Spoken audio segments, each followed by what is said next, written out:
Welcome to lunch hour. This is Satish. Kukatpally కల్తీ కల్లు ఘటనలో సర్కారు యాక్షన్ షురూ చేసింది.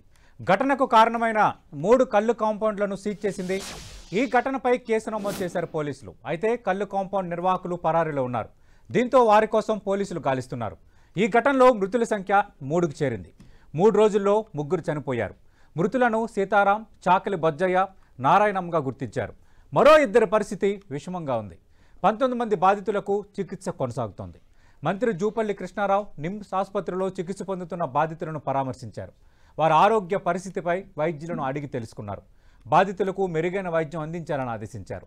ఈ ఘటనపై సమగ్ర విచారణకు ఆదేశించారు. ఇప్పటికే శాంపిల్స్ సేకరించి టెస్టుకు పంపామన్నారు. రిపోర్ట్ ఆధారంగా మరిన్ని చర్యలు తీసుకుంటామని చెప్పారు. ఓవరాల్గా హైదరాబాద్ నడిబొడ్డున కోకటపల్లిలో కల్తీ కల్లు తాగి 3 మరణించడం, 15 మంది తీవ్ర అస్వస్థతకు గురవడం, అందులో కొందరి పరిస్థితి ఆందోళనకరంగా ఉన్న సంఘటన ప్రస్తుతం తెలంగాణలో హాట్ టాపిక్ అయిపోయింది. ఇప్పటికే మాజీ మంత్రి సింగిరెడ్డి నిరంజన్ రెడ్డి ఆల్రెడీ దీనిపైన స్పందించారు. ఆయన నిమ్స్ సందర్శించారు. కొద్దిసేపటి కిందటే భారతీయ జనతా పార్టీ నేత ఎంపీ ఈటెల రాజేందర్ కూడా నిమ్స్కి వచ్చారు. ఓవరాల్గా ఒక పెద్ద ఇష్యూగా ఇది మారిపోతుంది. ఎందుకంటే ఈ మధ్య కాలంలో అందులోనూ తెలంగాణలో కానీ ఆంధ్రప్రదేశ్లో కానీ కల్తీ కల్లు తాగి ఈ విధంగా మరణించిన సంఘటనలు చోటు చేసుకోలేదు. అంటే ఎక్సైజ్ శాఖ నిర్లక్ష్యం ఏమైనా ఉందా? అసలు ఏం జరిగింది? కల్తీ కల్లు తాగడం వల్ల ఈ పరిస్థితి ఎందుకు వచ్చింది? వీటన్నిటికి సంబంధించి లంచ్ అవుట్ డిబేట్లో మనం మాట్లాడబోతున్నాం. చర్చలో పాల్గొంటున్నారు ప్రముఖ general physician Yashoda hospitals doctor Dilip Gude గారు. అలాగే మరికాసేపట్లో కల్లుగీత కార్మికుల సంఘం రాష్ట్ర అధ్యక్షుడు ఎంవి రమణ గారు డిబేట్లో జాయిన్ కాబోతున్నారు. దిలీప్ గారు ఏం చెప్తారు సార్? అసలు ఈ కల్తీ కల్లు తాగటం, ఆ మరుసటి రోజు మోషన్స్ వామిటింగ్స్తో ఆసుపత్రుల్లో చేరటం, 3 మరణించడం, కొందరు పరిస్థితి ఆందోళనకరంగా ఉండడం, ఎలా అర్థం చేసుకోవాలి ఈ సంఘటనని? దీనిపై ముందు మీరేం చెప్తారు సార్? అసలు ఈ కల్తీ కల్లులో ఏమేమి కలుపుతారు? ఎందుకు ప్రాణాల మీదకి ఇది తెస్తుంది? సో ముఖ్యంగా అంటే అడల్టరింగ్ కాంపౌండ్ ఏంటంటే మీథైల్ ఆల్కహాల్ ఉంటుందండి. యూజువల్గా అది కుటుంబ అవ్వచ్చు, సారా అవ్వచ్చు, లోకల్ గా ఇండిజినస్ గా చేసే దాంట్లో ఈ మీథైల్ ఆల్కహాల్ పర్సంటేజ్ పెరుగుతున్న కొద్దీ రిస్క్ పెరుగుతూ ఉంటుంది. ఆ రిస్క్ ఏంటంటే ఒక స్పెక్ట్రమ్ లాగా ఉంటుంది. చాలా తక్కువ కనుక కలిపితే మేబీ అంత తీవ్రంగా ఉండకపోవచ్చు, బట్ దాని మోతాదు పెరుగుతున్న కొద్దీ వారు తాగేవాళ్ళు కనుక ఎక్కువ తీసుకోవడం కానీ, వాళ్ళ స్టమక్ లో ఫుడ్ లేకుండా ఎంటీ స్టమక్ లో ఉన్నప్పుడు ఇంకా అబ్జర్ప్షన్ పెరుగుతుంది. So methyl alcohol content coupled with ethyl alcohol, దీని వల్ల ఏమవుతుందంటే ఫస్ట్ బ్రెయిన్ ఎఫెక్ట్ అవుతుంది. ఒక మోతాదు తర్వాత ఫిట్స్ వచ్చే రిస్క్ పెరుగుతుంది, కోమాలోకి వెళ్ళొచ్చు, డెత్ డైరెక్ట్ గా సీరియస్ డిప్రెషన్ అంటాం. అంటే రెస్పిరేటరీ సెంటర్స్ అన్ని డిప్రెస్ అయ్యి ఇంక వాళ్ళు రెస్పిరేటరీ సెంటర్స్ అంటే గాలి తీసుకోమని చెప్పే సెంటర్స్ అనమాట బ్రెయిన్ లో. ఈ సెంటర్స్ అన్ని కూడా గవర్నమెంట్ అయిపోయి డిప్రెస్ అయ్యి సీరియస్ టాక్సిక్ ఇంకోవైపు లివర్, రెటీనా, కిడ్నీలు ఎఫెక్ట్ అవ్వడం, ఇవన్నీ కూడా మీథైల్ ఆల్కహాల్ తో డైరెక్ట్ లింక్ ఉంది. బాడీలో యాసిడ్ శాతం పెరుగుతూ పోతుంది. నార్మల్ గా ఉండాల్సిన బైకార్బ్ లెవెల్ 22-24 అలా ఉండాలి. వీళ్ళు 6, 5, 3 అలా తగ్గుతూ వస్తుంది. సో కలగలిపి అన్ని రకాల అంటే బాడీలో ఉన్న ప్రతి మేజర్ ఆర్గన్ మీద మీథైల్ ఆల్కహాల్ యొక్క ఎఫెక్ట్, పాయిజనస్ ఎఫెక్ట్ ఉంది. సో ఎంత త్వరగా హాస్పిటల్ తీసుకొస్తున్నారు, రైల్స్ ట్యూబ్ అని అంటాం, స్టమక్ లో వేసే పైప్ ద్వారా ఎంత త్వరగా మనం అది బయటకు తీసేయగలుగుతున్నాము, ఎంత త్వరగా హైడ్రేట్ చేయగలుగుతాము.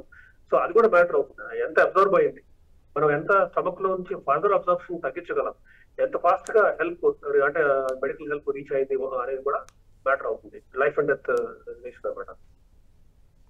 అంటే దిలీప్ గారు, మనం చూసాం అంటే ఈరోజు ఇక్కడ సంఘటన జరిగింది, హైదరాబాద్ నడిబొడ్డున జరిగింది కాబట్టి మనం మాట్లాడుతున్నాం.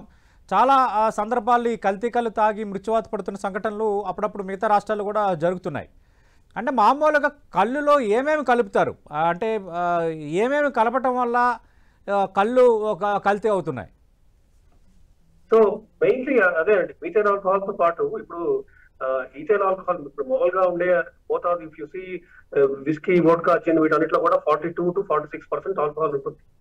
అయితే ప్యూర్ స్పిరిట్ లో మాత్రం 96-98% ఆల్కహాల్ ఉంటుంది.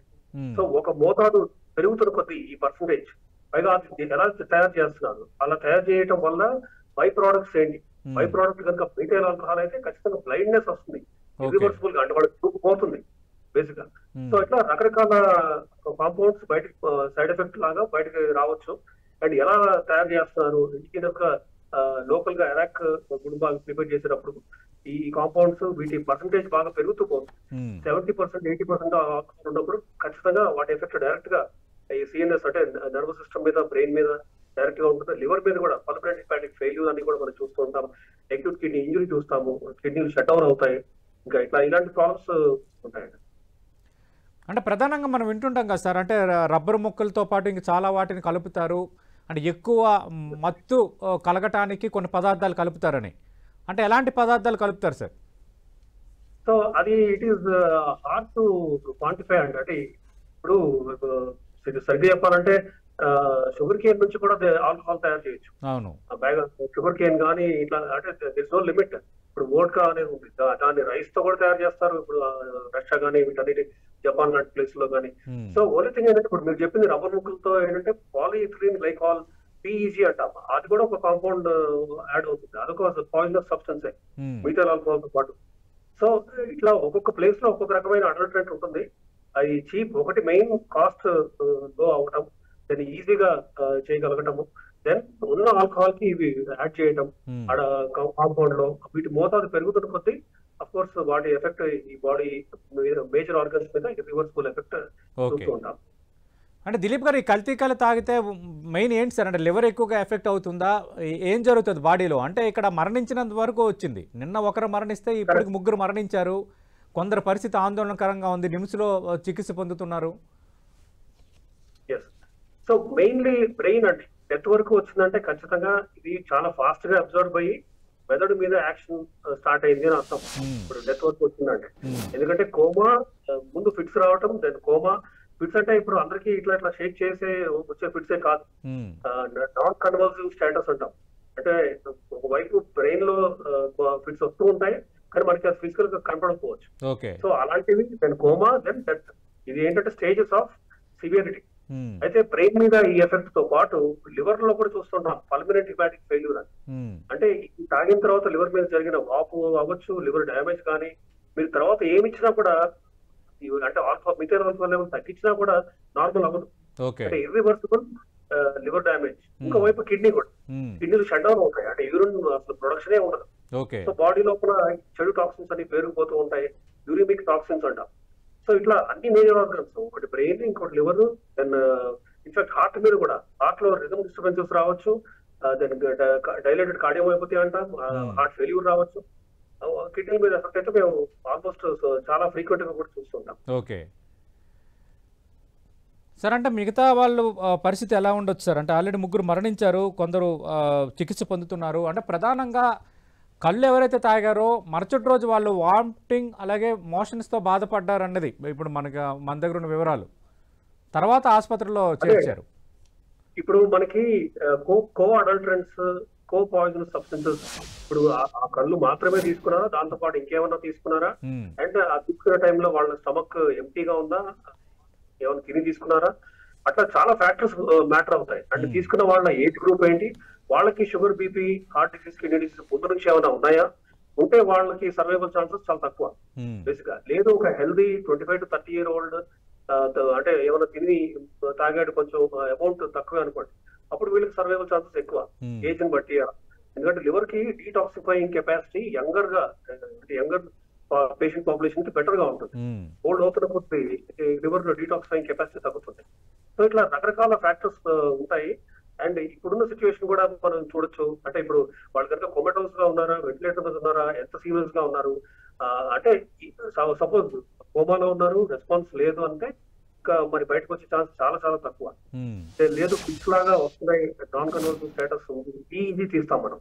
ఈసీజీ ఎలా హార్ట్ తీస్తామో ఈఈజీ అనేది బ్రెయిన్ కి తీస్తాం. సో దాంట్లో కూడా ఎలక్ట్రికల్ యాక్టివిటీ బాగాలేదా, హెల్దీగా లేదా, ఇలా మనకి చాలా పారామీటర్స్ చెప్తాయి నెక్స్ట్ 3 రోజులు ఎలా ఉండిపోతున్నాయి అని, ఎవరికి డెత్ రిస్క్ ఎక్కువ అనేది. కొంతమంది సపోజ్ మోతాదు తక్కువ ఉండి, యంగర్ పేషెంట్ అయి ఉండి, ఎలాంటి లివర్, కిడ్నీ, హార్ట్ ప్రాబ్లమ్స్ లాంటివి లేకపోతే మేబీ వాళ్ళకి బయటకు వచ్చే ఛాన్సెస్ ఎక్కువ. అంటే ప్రధానంగా లక్షణాలు ఎలా ఉంటాయి సార్ కల్తీ కళ్ళు తాగటం వల్ల లక్షణాలు? సో ఇమీడియట్ గా వాళ్ళు స్టూపర్ అంటాం, అంటే ఒక రకమైన ఎంత లేపినా నిద్ర లేవని ఇదిలో ఉంటారు. బాగా గిచ్చితే మేబీ కొంచెం కళ్ళు తిరగటం లాంటివి చేస్తారు. కొందరు పిచ్చి పిచ్చిగా కూడా ప్రవర్తించిన ఘటనలు గతంలో చూసాం. చూసామండి. సైకాట్రిక్ ప్రాబ్లమ్స్ కూడా చూస్తూ ఉంటాము. అంటే అవి డిపెండ్స్ ఆన్ ఇది ఫస్ట్ టైం తీసుకున్నారా, లేదు కొంత మోతాదులో ఇయర్స్ నుంచి తీసుకుంటున్నారా. ఇయర్స్ నుంచి తీసుకుంటున్నారు అంటే వాళ్ళలో మేబీ ఇమీడియట్ ఇది రాకపోవచ్చు. బట్ ఫస్ట్ టైం కల్తీ కళ్ళు తీసుకున్నారు అంటే మాత్రం వాళ్ళలో ఈ స్టూపర్ అంటాం, అంటే బాగా కోమటోస్ లాంటి నిద్ర, దెన్ ఫిట్స్ లాంటివి రావటం, ఒకసారి నురుగా వస్తూ ఉంటుంది. ఆస్పిరేషన్ అంటాం, స్టమక్ లో ఉన్న కంటెంట్ మెల్లగా పైకి వెళ్ళి అది లంగ్స్ లోకి వెళ్ళింది అనుకోండి. ఇప్పుడు 2 పైపులు ఉంటాయి కదా, స్టమక్ కిల్ల పైపు ఈసోఫాగస్, లంగ్స్ కిల్ల పైపు ట్రేకియా. అయితే ఆస్పిరేషన్ అంటే స్టమక్ లో కంటెంట్ మెల్లగా పైకి వెళ్ళి వాళ్ళకి అంటే మామూలుగా ప్రొటెక్ట్. మనం ఏంటంటే ఇప్పుడు ఒక రైస్ కానీ ఏమైనా ఫుడ్ తీసుకున్నప్పుడు ఒక డ్రాప్ ఆఫ్ వాటర్ వెళ్ళిన రాంగ్ హోల్ లోకి వెళ్ళి మనం తగ్గుతాం, పొరపోయింది అంటాం. ఆ పొరపోయింది అంటే ఏంటి, మన బ్రెయిన్ లో సెంటర్స్ చెప్తున్నాయి ఇవి వెళ్ళకూడదు, ఈ వేరే లంగ్స్కి వెళ్ళే పైప్ లోకి వాటర్ చుక్క కూడా వెళ్ళకూడదు అని. అలా చెప్పే సెంటర్స్ అన్ని నిద్రాణం అయిపోతాయి ఈ పాయిజనస్ మిథైల్ వల్ల. సో వాళ్ళకి ఎయిర్వే ప్రొటెక్షన్ ఉండదు. వాళ్ళకి అప్పుడు లంగ్స్ లోకి తినదంతా వెళ్ళిపోతుంది, న్యూమోనియా వస్తుంది. అఫ్ కోర్స్ లంగ్స్ లో ఒక డ్రాప్ ఆఫ్ వాటర్ కూడా ఉండదు, డ్రైగా ఉండాలి. సో వీళ్ళకి న్యూమోనియా, ఆస్పిరేషన్ న్యూమోనియా రావడం, కెమికల్ న్యూమోనైటిస్ రావడం, ఆక్సిజన్ అందక హైపాక్సిక్ రెస్పిరేటరీ డ్యామేజ్ అవుతుంది, బ్రెయిన్ డ్యామేజ్ కానీ మిగతా ఆర్గన్స్ మీద కూడా చూపిస్తుంది. రైట్, దిలీప్ గారు మీరు లైవ్లోనే ఉండండి సార్. మనం చూస్తున్నాం హైదరాబాద్ నడుబడ్డున కల్తీ కళ్ళు తాగి 3 మరణించడం, మరో 15 మంది చికిత్స పొందుతుండడం ఇప్పుడు బిగ్ హాట్ టాపిక్ అయిపోయింది. కొద్దిసేపటి కిందటే మంత్రి జూపల్లి కృష్ణారావు నిమ్స్కి వెళ్ళి బాధితులను పరామర్శించారు. అలాగే బీజేపీ నేత ఎంపీ ఈటెల రాజేందర్, అలాగే మాజీ మంత్రి బీఆర్ఎస్ నేత సింగిరెడ్డి నిరంజన్ రెడ్డి, చాలామంది నిమ్స్కి వస్తున్న వాతావరణం అయితే కనిపిస్తోంది. కల్తీ కళ్ళు సంబంధించిన ఘటనలు ఈ మధ్య కాలంలో అటు తెలంగాణలో కానీ ఆంధ్రప్రదేశ్లో కానీ తగ్గాయి. కానీ ఈ విధంగా నగరం నడిబొడ్డునే కూకట్పల్లి లాంటి జనసమర్థం ఉన్న ప్రాంతంలో 3 కళ్ళు దుకాణాల్లో ఎవరైతే కళ్ళు సేవించారో వాళ్ళు నిన్న తీవ్ర అస్వస్థతకు గురి కావటం, దగ్గరలో ఉన్న ఆసుపత్రికి తరలించడం, పరిస్థితి విషమించడంతో ఒక 3 మరణించిన ఘటన అయితే కొంత షాకింగ్ న్యూస్గానే మనం చెప్పాలి. ఎందుకంటే కల్తీ కళ్ళు తాగి 3 మరణించిన ఘటన అనేది ఒక ఎత్తు అయితే, మరి ఎక్సైజ్ శాఖ నిర్లక్ష్యం ఎంతవరకు ఇక్కడ ఉంది అన్నది అర్థమవుతోంది. ఎందుకంటే కళ్ళు దుకాణాలు మనం అక్కడక్కడ చూస్తుంటాం, కానీ కళ్ళు దుకాణాలకు సంబంధించి అక్కడ అమ్ముతున్న కళ్ళు స్వచ్ఛమైనదా కాదా, అందులో మత్తు కోసం ఏమైనా కలుపుతున్నారా, వీటన్నిటిని చెక్ చేయాల్సిన బాధ్యత ఎక్సైజ్ శాఖకే పరిమితమై ఉంటుంది. కానీ అంటే సరైన చెక్కింగ్స్ ఏమీ లేవా, లేదంటే ప్రాణాల మీద వరకు తెచ్చేంతగా కల్తీ కళ్ళు అమ్ముతున్నారు, దానిని ప్రజలు తాగుతున్నారంటే ఇది ఖచ్చితంగా ప్రభుత్వ వైఫల్యం అని బీజేపీ బీఆర్ఎస్ ఆరోపిస్తున్నాయి. కానీ కొద్దిసేపటి కిందట మంత్రి జూపల్లి కృష్ణారావు దీనిపైన స్పందించారు. ఆ 3 కళ్ళు దుకాణాలు సీజ్ చేయడంతో పాటు పూర్తి స్థాయిలో దర్యాప్తు చేస్తాం, ఎవరిని వదిలిపెట్టేది లేదు అంటున్నారు. అంటే రాజకీయంగా కల్తీ కళ్ళు ఘటన అయితే కొంత హీట్ ఎక్కిస్తున్నట్టుగా మనకైతే కనిపిస్తోంది. ఇప్పుడు స్మాల్ బ్రేక్ తీసుకుందాం. బ్రేక్ తర్వాత అసలు ఘటనకు సంబంధించి ఏం జరిగిందన్న అంశాలతో పాటు అలాగే చికిత్స పొందుతున్న వారి పరిస్థితి ఎలా ఉంది, మరిన్ని వివరాలు తెలుసుకుని ప్రయత్నించాం. హైదరాబాద్ నడిబొడ్డున కల్తీ కళ్ళు తాగి 3 మృతి చెందిన ఘటన హాట్ టాపిక్గా మారిపోయింది. దానికి సంబంధించి లంచ్ అవుట్ డిబేట్ కంటిన్యూ అవుతుంది. దిలీప్ గారు మీరు లైన్లోనే ఉండండి సార్. ఒకసారి నిమ్స్ దగ్గర పరిస్థితి ఏంటో తెలుసుకునే ప్రయత్నం చేద్దాం. మా ప్రతినిధి అజయ్ సిద్ధంగా ఉన్నారు. అజయ్, నిమ్స్లో ఆల్రెడీ మరికొంతమంది చికిత్స పొందుతున్నారు కదా, వాళ్ళ పరిస్థితి ఎలా ఉంది? ఇది కొంత రాజకీయంగా రచ్చకు దారితీసే అవకాశం ఏమైనా కనిపిస్తోందా? ఖచ్చితంగా రాజకీయ దుమారం లేచే అవకాశం అయితే లేకపోలేదు. ఎందుకంటే ఇప్పటి వరకు ప్రభుత్వం అధికారికంగా ఎవరు చనిపోయినట్లుగా అయితే ప్రకటించలేదు. కానీ అనధికారికంగా 3 చనిపోయినట్టుగా అయితే సమాచారం అందుతుంది. అందులో 2 నిన్న చనిపోగా ఈరోజు ఒకరు చికిత్స పొందుతూ గాంధీ ఆసుపత్రిలో చనిపోవడం జరిగింది. అయితే నిన్న సాయంత్రం దాదాపు 15 మందిని ఇక్కడికి నిమ్స్ హాస్పిటల్కు తరలించారు. అదేవిధంగా గాంధీ హాస్పిటల్లో 2 చికిత్స పొందుతున్న వారిని కూడా కొద్దిసేపు క్రితం ఇక్కడికి తరలించారు. అదేవిధంగా ప్రైవేట్ హాస్పిటల్లో చికిత్స పొందుతున్న మరో 2 కూడా ఇక్కడికి తరలించినటువంటి పరిస్థితి. మొత్తం ప్రజెంట్ 19 మంది గాంధీ హాస్పిటల్లో నుండి ఇక్కడికి వచ్చిన వారితో కలిపితే మొత్తం 19 మంది నిమ్స్ హాస్పిటల్లో చికిత్స పొందుతున్నటువంటి పరిస్థితి కనబడుతుంది. వారికి మెరుగైన వైద్యాన్ని అందిస్తాము. ఇప్పటివరకైతే ఎవరికి ఏం కాలేదు అదృష్టవశాత్తు అంటూ కూడా జూపల్లి కృష్ణారావు చెప్పినటువంటి పరిస్థితి. అదేవిధంగా ఎవరైతే కల్తీ కళ్ళు అమ్మినారో వాళ్ళందరిపైన కూడా చర్యలు తీసుకుంటాం. ఇప్పటికే వాళ్ళని అదుపులోకి తీసుకున్నాం, కేసులు కూడా నమోదు చేస్తాం. కల్తీ కళ్ళు షాంపిల్స్ ఏవైతే ఉన్నాయో వాటిని కెమికల్ అనాలిసిస్ కోసం కూడా పంపించాం. దాని రిపోర్ట్ రాగానే వారిపైన చర్యలు తీసుకుంటామంటూ కూడా జూపల్లి కృష్ణారావు ప్రకటించడం జరిగింది. అదేవిధంగా ఎవరైతే కల్తీ కళ్ళు తాగి చికిత్స పొందుతున్నటువంటి బాధితులను ఇటు బీఆర్ఎస్ బీజేపీ శ్రేణులు పరామర్శించడం జరిగింది. బీజేపీ నుండి మల్కాజ్గిరి ఎంపీ ఈటల రాజేందర్, అదేవిధంగా బీఆర్ఎస్ నుండి మాజీ మంత్రి నిరంజన్ రెడ్డి వీరిద్దరు కూడా వచ్చి పరామర్శించి వారికి అందుతున్నటువంటి వైద్య వివరాలను కూడా ఆరా తీసినటువంటి పరిస్థితి. అదేవిధంగా బీజేపీ ఎంపీ ఈటల రాజేందర్ ఎవరైతే చనిపోయారో వాళ్లకు ₹1 కోటి ఎక్స్గ్రేషియా ఇవ్వాలంటూ కూడా ప్రకటించినటువంటి పరిస్థితి. ప్రభుత్వం నిజాలను దాచిపెట్టాలని చూస్తుంది, నిజాలను దాచిపెట్టడం సరైనది కాదు అంటూ కూడా ఆయన మాట్లాడినటువంటి పరిస్థితి మనకు కనబడుతుంది.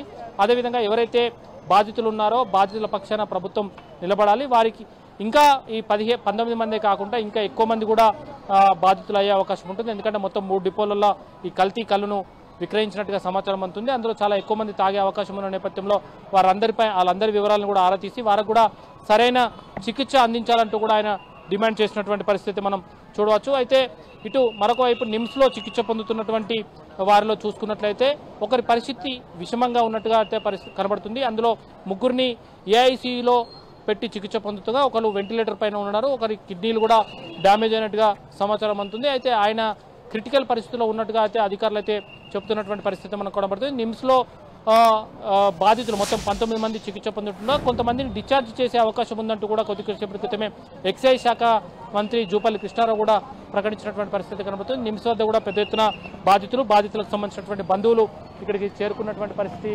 చూసుకోవచ్చు. బాధితులంతా వారికి సంబంధించినటువంటి బంధువులు పేషెంట్లను మమ్మల్ని చూపించడానికి ముందుకు రావట్లేదు, పేషెంట్ని చూపించాలి, వాళ్ళతో మాట్లాడించే ప్రయత్నం చేయాలంటూ కూడా వాళ్ళు డిమాండ్ చేస్తున్నటువంటి పరిస్థితి మనకు కనబడుతుంది.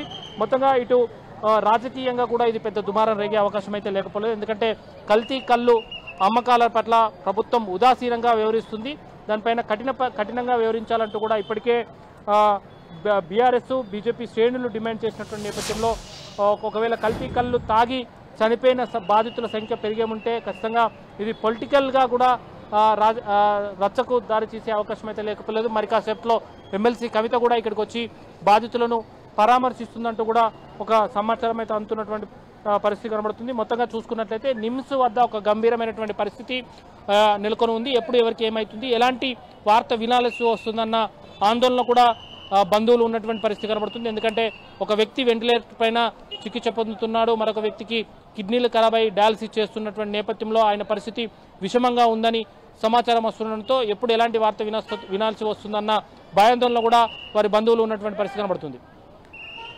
అజయ్, ఆల్రెడీ 3 మరణించారంటున్నారు, ఎందుకు ప్రభుత్వం అధికారికంగా చెప్పడానికి సంశయిస్తోంది? ఆల్రెడీ మీరు చెప్తున్నట్టుగా మరొకరి పరిస్థితి విషమంగా ఉందంటున్నారు, ప్రభుత్వం అధికారికంగా ప్రకటించే అవకాశం ఉందా మృతులకు సంబంధించి? ఎందుకంటే పూర్తి స్థాయి సమాచారం రావాలని అధికారులు అంటున్నారు. ఒకరు గాంధీ హాస్పిటల్లో నిన్న నైట్ 12 గంటల ప్రాంతంలో అడ్మిట్ అవ్వడం జరిగింది. అడ్మిట్ అయిన 15 నిమిషాలకి ఆయన చనిపోయినటువంటి పరిస్థితి. ఆయన ఏ విధంగా చనిపోయాడు అంటే ఆయనకు విరేచనాలు అదేవిధంగా మోషన్స్ అయినట్టుగా అయితే సమాచారం. అది కల్తీ కళ్ళు వల్లనే అయినాయా లేదా అన్నది పోస్ట్ మార్టం జరిగితే అక్కడ వచ్చే వివరాల ఆధారంగా, అదేవిధంగా కళ్ళులో కల్తీ జరిగిందన్న శాంపిల్స్ ఏవైతే కెమికల్ అనాలిసిస్ జరుగుతుందో ఆ అనాలిసిస్లో వచ్చినటువంటి రిపోర్ట్ ఆధారంగా ఆ కళ్ళు తాగడం వల్లనే చనిపోయిన నిర్ధారణ అయితే తప్ప ప్రకటించే అవకాశం లేదనేది ఒక వర్షన్. ఒక వ్యక్తికి సంబంధించింది, మరొక 2కి సంబంధించింది ఇదే విధంగా విరోచనాలయ్యి వాంతులయ్యి వాళ్ళు చనిపోయారు, వాళ్ళు సాధారణ మరణమే అన్నట్లుగా వాళ్ళు బంధువులు వాళ్ళ అంత్యక్రియలు కూడా నిర్వహించారని కూడా కొంత సమాచారం అందుతుంది. వాళ్ళను అధికారికంగా గుర్తించాలా లేదా అన్న దానిపైన ప్రభుత్వం కూడా వెనుకాలకు వేస్తున్నటువంటి పరిస్థితి కనబడుతుంది. ఇప్పటికైతే అధికారికంగా ఎవరు చనిపోయినట్టుగా అయితే ప్రకటించలేదు, 3 చనిపోయినట్టుగా అయితే వారి బంధువులు చెబుతున్నటువంటి పరిస్థితి కనబడుతుంది. అదేవిధంగా స్థానికంగా ఉన్నటువంటి నాయకత్వం కూడా ప్రకటిస్తున్నటువంటి సందర్భం కనబడుతుంది. ఇలాంటి సందర్భంలో అధికారికంగానైతే ఎవరిని ప్రభుత్వం ప్రకటించలేదు. పూర్తి వివరాలు అంటే కెమికల్ అనాలిసిస్ అదేవిధంగా పోస్ట్ మార్టం రిపోర్ట్ 2 వచ్చిన తర్వాతనే అధికారికంగా ప్రకటించే అవకాశం ఉంటుంది. రైట్ దిలీప్ గారు, మనం చూసాం మా ప్రతినిధి అందించిన వివరాల ప్రకారం, అంటే మనం కోరుకోకూడదు కానీ మృతుల సంఖ్య కొంత పెరిగే అవకాశం అయితే కనిపిస్తుంది. ఎందుకంటే కొందరి పరిస్థితి విషమంగా ఉంది, కొందరికి కిడ్నీలు పనిచేయటం లేదు, కొందరికి లివర్ ఫంక్షనింగ్ సరిగ్గా లేదు, మరికొందరు కోమా స్థితిలో ఉన్నారని ఇందాక మీరు చెప్పిన లక్షణాలతో పేషెంట్లు చికిత్స పొందుతున్న వాతావరణం. అంటే ఇప్పుడు ఈ కళ్ళు తాగుతుంటారు కామన్గా ఒక సాంప్రదాయబద్ధంగా అన్నది ఒక అంశం, ఈ కళ్ళుని ఇలాగా బట్టీల్లో అమ్మడం, ఇందులో మత్తుకి కోసం మరికొన్ని పదార్థాలు కలపడం అనేది గతంలో కూడా మనకి చాలా సందర్భాల్లో బయటపడింది. ఇలా ఉండకుండా ఉండాలంటే ఏం చేయాలంటారు సార్? అంటే బేసిక్ గా పూర్తిగా సీల్డ్ గా ఉండాలండి. అది గవర్నమెంట్ ముద్ర ఉండాలి దాని మీద. ఇప్పుడు వేరేవి ఇప్పుడు కాస్ట్లీవి అలా లిక్విడ్ అమ్ముతారు, విస్కీ కానీ జిన్ కానీ వోడ్కా కానీ, అలా government has to ensure it sealed. Source చూసుకోవాలి. ఎక్కడైతే ఫ్యాక్టరీ కానీ ఏదైతే స్టార్ట్ చేస్తున్నారో అది సీల్ అయి ఉండాలి. దెన్ అఫ్కోర్స్ కళ్ళు మోర్ దాన్ 2 days ఉండదు. అది ఎందుకంటే పురికిపోవటం కానీ ఫెర్మెంట్ అవటం లాంటివి ఉంటాయి. సో అది somehow this should be a governmental body that looks into ఎక్కడికి అడల్ట్రేషన్ దానికి ఛాన్స్ ఉంది. ఇప్పుడు సీల్స్ కూడా తీసేసి మళ్ళీ సీల్ వేసే వాళ్ళకి నాలెడ్జ్ కానీ స్కిల్ కానీ ఉన్నవాళ్ళు ఉన్నారు చాలా. బట్ ఏంటంటే మేబీ ఆకస్మిక తనిఖీలు మోర్ ఫ్రీక్వెంట్ గా చేయడం కానీ ఇలాంటివి చేస్తే మేబీ యూ కెన్ క్యాచ్. కానీ బట్ ఏంటంటే ఇట్ ఈస్ అంటే మనం ప్రిడిక్ట్ చేయలేమండి ఎక్కడ ఎంతవరకు ఏ మోతాదులో ఏం కలుపుతున్నారు ఎగ్జాక్ట్ గా అనేది. ఇట్ ఈస్ ఇప్పుడు మీరు చెప్తున్నారు సిక్ గా ఉన్నారు పేషెంట్స్ అనేసి. ఇప్పుడు మరి ఇమీడియట్ గా అంటే ఎంత టైంలో తీసుకొచ్చారు, ఎంత బాడీలో ఆల్రెడీ అబ్జర్వ్ అయ్యింది. కొంతమందికి డయాలసిస్ అవసరం పడవచ్చు. మోతాదు మించిన తర్వాత మిథనాల్ ని బాడీ నుంచి బయటకు పంపాలంటే డయాలసిస్ ఒకటే మార్గం కూడా అవ్వచ్చు. తీవ్రంగా ఉన్నప్పుడు సీరియస్ డిప్రెషన్ అంటాం, అంటే కోమా లాంటివి రావడం కానీ అసలు రెస్పిరేటరీ వాడు సొంతంగా గాలి తీసుకోమని బ్రెయిన్ చెప్పదు లంగ్స్ కి. కాబట్టి ట్యూబ్ వేసి మనం వెంటిలేటర్ మీద మనం కృత్రిమంగా మనం వెంటిలేట్ చేసి వాళ్ళు అలా లైఫ్ పెడతాం. అయితే కొంతమంది డయాలసిస్ రెస్పాన్స్ ఇస్తారు, కొంతమంది ఎవరు. సో ఒకటి అలా డయాలసిస్, ఇంకోటి రాగానే డయాలసిస్ పెట్టి మిగిలిన మిథనాల్ తీసేయడం కానీ, అంటే మిథనాల్ ఒకటే కాకపోవచ్చు, ఇంకా వేరే అడ్వాంటేజెస్ కూడా ఉండొచ్చు. So it all depends on how fast are they brought. అది ఎంటీ స్టమక్ కాదా, దెన్ ప్రీ డిసీజెస్ ఏమైనా ఉన్నాయా, కోమార్బిడ్ కండిషన్స్ అవి కూడా మ్యాటర్ అవుతాయి. Okay, right, thank you Dilip గారు. మృతుల సంఖ్య పెరగకూడదని మనం కూడా కోరుకుందాం. ఎందుకంటే ఈ మధ్యకాలంలో జరుగుతున్న ఇన్సిడెంట్లు ఒక ఎత్తు అయితే, హైదరాబాద్ నడిబొడ్డున, రాజధాని నగరం నడిబొడ్డున కూకట్పల్లిలో ఒక 3 కల్తీ దుకాణాల్లో కల్తీ కళ్ళు సేవించిన వాళ్ళు తీవ్ర అస్వస్థతకు గురవటం, 3 మరణించడం, మరొకరి పరిస్థితి విషమంగా ఉందన్న వార్తలు అయితే కొంత ఆందోళన కలిగిస్తున్న అంశంగా కనిపిస్తున్నాయి. అటు నిమ్స్లో కానీ గాంధీ ఆసుపత్రిలో కానీ చికిత్స అయితే అందిస్తున్నారు. కొద్దిసేపటి కిందట ఎక్సైజ్ మంత్రి జూపల్లి కృష్ణారావు నిమ్స్కి వచ్చి బాధితులతో మాట్లాడే ప్రయత్నం చేశారు. వాళ్ళకి ఎలాంటి వైద్య సేవలు అందుతున్నాయో తెలుసుకునే ప్రయత్నం చేశారు. ఆ 3 కళ్ళు దుకాణాలను సీజ్ చేస్తున్నట్టుగా ప్రభుత్వం ప్రకటించింది. పూర్తిస్థాయి దర్యాప్తుకు ఆదేశించారు మంత్రి. అలాగే శాంపిల్స్ను కూడా మేము పంపిస్తున్నాము, కెమికల్స్ ఎలాంటి కెమికల్స్ కలిసాయన్న దానిపైన చెప్తున్నారు. మరోవైపు రాజకీయంగా కూడా బీఆర్ఎస్ బీజేపీ ఆ ప్రభుత్వ తీరును ఎండగడుతున్న నేపథ్యంలో మరి ప్రభుత్వం ఏం చేయబోతోంది, మృతుల సంఖ్య పెరిగే అవకాశం ఉందా, ఒకవేళ అదే కనుక జరిగితే రాజకీయంగా ఈ అంశం ఎలాంటి టర్న్ తీసుకోబోతుందన్నది కొంత అందరూ ఆసక్తిగా ఎదురు చూస్తున్న ఇష్యూగా కనిపిస్తోంది. ఇది వాటి లంచ్ అవుట్ డిబేట్.